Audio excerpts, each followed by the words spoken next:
Estudo bíblico. Multiplicando discípulos. O legado de Paulo a Timóteo. Lição 9. Fortes na graça, fiéis na missão. Texto base, 2 Timóteo, capítulo 2. O objetivo da lição é levar o discípulo a compreender que sua força vem da graça de Deus. Seu chamado inclui transmitir a fé a outros e sua perseverança deve ser marcada por fidelidade, mesmo em meio ao sofrimento. Paulo continua preparando Timóteo para os desafios do ministério e revelando como viver um discipulado resiliente em tempos difíceis. A ordem "fortifica-te na graça que há em Cristo Jesus" não é um convite à autoconfiança, mas à total dependência do favor e do poder de Deus. A missão que Paulo entrega a Timóteo inclui a formação de outros discípulos fiéis, o enfrentamento de sofrimentos e a perseverança sustentada pela lembrança de Cristo, mesmo diante das pressões externas e internas enfrentadas pela Igreja, como perseguições, heresias, abandono e medo. Primeira reflexão: fortalecidos pela graça para multiplicar discípulos. A vida cristã é uma luta sem trégua, e para entrarmos nesse campo de batalha, precisamos de uma força muito além das nossas, pois sozinhos não podemos vencer o inimigo que veio para matar, roubar e destruir. Por isso, a ordem de Paulo a Timóteo é clara: fortifica-te na graça que há em Cristo Jesus. O discípulo não caminha na força do braço, mas depende da capacitação do Senhor. A graça não é apenas o favor imerecido que salva, mas também o poder que sustenta. John Stott afirma que não dependemos da graça somente para a salvação, mas também para o serviço a Deus. Era um momento desafiador para qualquer líder, de perseguição a falsos mestres.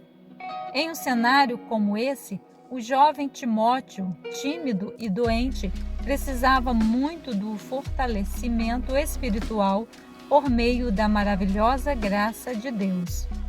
Somente o nosso Senhor tem o poder que necessitamos para perseverar e frutificar.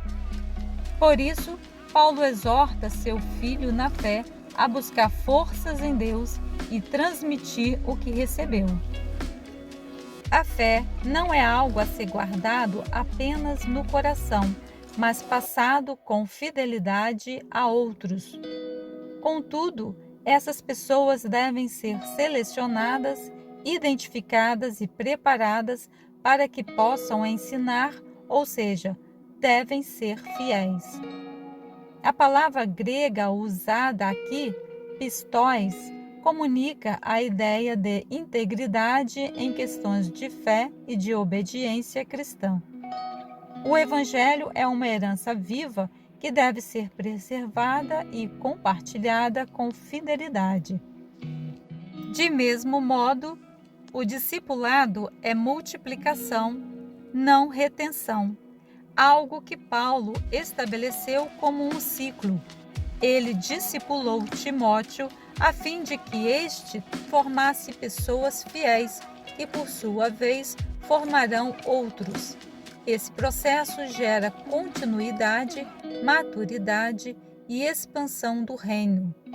Nossa missão não é apenas manter a fé, mas repassá-la com zelo, verdade e compromisso. Segunda reflexão: perseverança no estilo de vida do discipulado. Paulo orienta Timóteo por meio de 3 metáforas: soldado, atleta e lavrador, mostrando que o ministério exige esforço, disciplina e perseverança. Como soldado, o discípulo participa da batalha de Cristo, renuncia aos interesses mundanos e mantém foco no Senhor. O ministério exige compromisso, fidelidade e obediência à voz de Deus, mesmo sem compreendê-la totalmente. Timóteo é convocado a participar dos sofrimentos como um bom soldado de Cristo, o qual entende que está em batalha, não se distrai com os negócios da vida civil. Paulo já havia ensinado que a vida cristã é uma luta sem tréguas contra os principados e potestades, e por isso todos nós devemos estar revestidos com a armadura de Deus e equipados com as armas espirituais. Como atleta, é preciso disciplina, preparo e autocontrole. Vitória sem fidelidade é fracasso espiritual. A obediência constante molda o caráter e garante desempenho duradouro. Nenhum esportista se prepara para a derrota. Ele treina e se planeja para vencer a prova. Ao olhar para o cenário cristão, muitos crentes de hoje têm uma vida dupla. São de uma forma quando estão no seio da igreja e de outra completamente diferente nos demais momentos da vida. Infelizmente, estão enganados, pois não vivenciam o preparo para a batalha e na hora da competição perdem rapidamente, o que envergonha o Evangelho. Como lavrador, o discípulo trabalha pacientemente, sem aplausos, confiando na colheita no tempo de Deus. Ele cumpre sua parte, mas depende do Senhor para o crescimento e o fruto. Ele trabalha duro, planta com esforço, sem aplausos, e espera com fé a colheita no tempo certo, a qual é feita com alegria.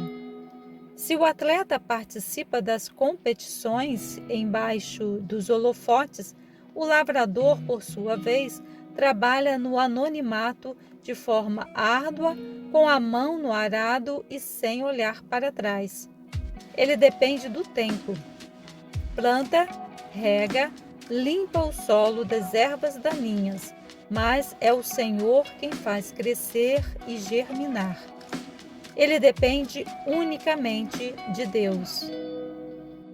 Essas imagens mostram que o discipulado exige renúncia, disciplina e paciência, mas é frutífero para quem permanece firme. Perseverança nasce do amor e do propósito de servir a Cristo. Terceira reflexão: a fidelidade de Cristo como fundamento da esperança. Paulo exorta Timóteo: lembra-te de Jesus Cristo ressuscitado dentre os mortos, descendente de Davi. O uso do tempo verbal em grego indica uma lembrança contínua. Cristo vitorioso deve estar sempre diante dos nossos olhos, especialmente nos momentos de dificuldade. Fixar-se em Jesus é uma ordem estratégica e a fonte de perseverança do discípulo. Mesmo preso como criminoso, Paulo afirma: a palavra de Deus não está aprisionada. Seu sofrimento é missionário, pois ele suporta as dores pelo bem dos eleitos, para que também alcancem a salvação em Cristo. A dor do discípulo fiel pode servir para a vida de outros. Paulo lembra ainda que, sob a perseguição de Nero, muitos cristãos foram martirizados em Roma. Nesse contexto, Ele testemunha que, embora o mensageiro possa ser preso, a mensagem nunca pode ser acorrentada. Como disse Barclay, é possível prender um pregador, mas não a palavra de Deus. Nos versículos de 11 a 13, Paulo cita um hino primitivo que exalta a fidelidade de Cristo. Se morremos com ele, também com ele viveremos. Se perseverarmos, com ele reinaremos. Se o negarmos, ele nos negará. Se formos fiéis, ele permanece fiel. Essa verdade é a base da esperança cristã. A fidelidade de Jesus é maior que nossa fragilidade. O discípulo vive com os olhos fixos em Cristo. Sua fidelidade inspira a nossa e a sua graça nos sustenta até o fim.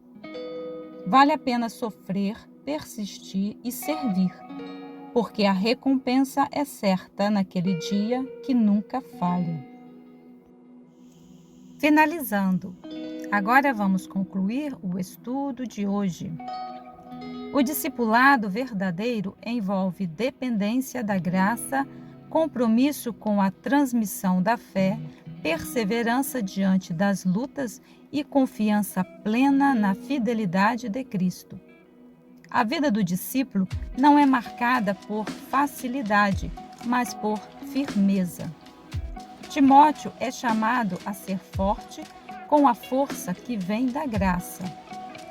Paulo o orienta a viver focado na missão e inspirado pela fidelidade de Cristo.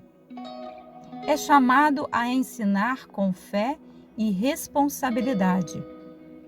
Ele é convocado a sofrer, mas com esperança viva na ressurreição e no reinado com Jesus. Assim também somos nós, soldados firmes, atletas disciplinados e lavradores perseverantes. O verdadeiro discipulado é relacional, intencional e perseverante.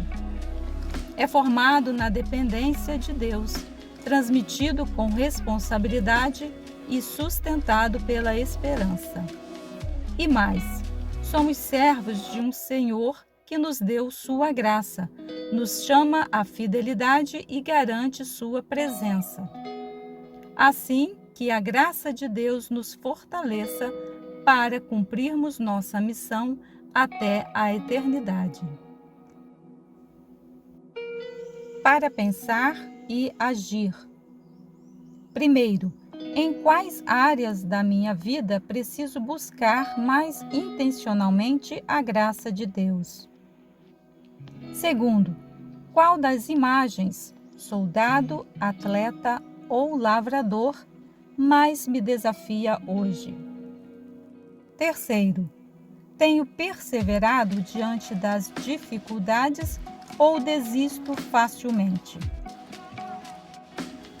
Esperamos que este estudo lhe ajude na compreensão da Bíblia Sagrada.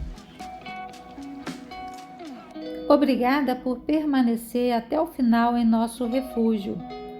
Aqui você encontrará outros textos e estudos bíblicos. Compartilhe você também esta mensagem. Através dos links na descrição deste vídeo, você terá acesso à nossa estante virtual com diversos livros. Até o próximo encontro!